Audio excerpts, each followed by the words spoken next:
Hello, here's a short video how you can manage the version inside Botsify. So let's create a chatbot just for the sake of testing.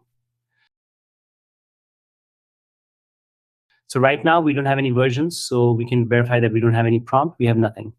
So let's start with first prompt, make an agent for hotel reservation.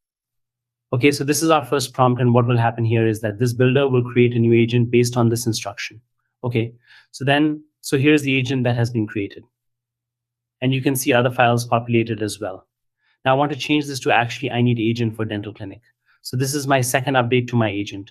So what this will do is it will override my agent fully to update the script based on the dental clinic. You can see that. So this is not dental clinic in my soul. My everything is now based on dental clinic. Now what I will do is the name of my clinic is ABC Dental Clinics. Please update the script plus name of the chatbot based on this brand name. So now I don't want my chatbot to fully changed, but I just want to change the name of the agent and the messages, or wherever it says a different dental clinic or something or generic name, it will be using my ABC Dentist as a brand name. Okay, so this is the update I want to do now. So you can see this update done. Now, if I click on version at the top, I can see 3 versions because I have 3 so far. Now, if I want to revert to version number 1, okay, so I can click on icon and I can read the script.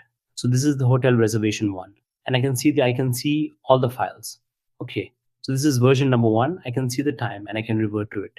So as soon as I revert to it, what you'll notice is my hotel reservation agent is back. Now, none of these versions are currently deployed because I haven't clicked on the deploy button. So they will only be deployed if I click on the deploy agent button. Now, as I deploy the agent, what you will notice here in the prompt is the version number 1 is deployed. Now, even if I refresh my screen, I'm not going to lose my progress.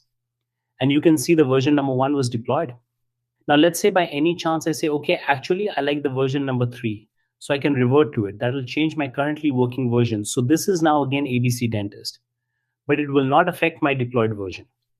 If I go back to versions, you can see the version is still version number 1. And I'm currently on version number 3. I can view the version number 3 as a snapshot as well. Now, if I wish to deploy the version number 3, I can deploy that. So this is the deployed version. And so I think that's it from this video. Thanks for watching.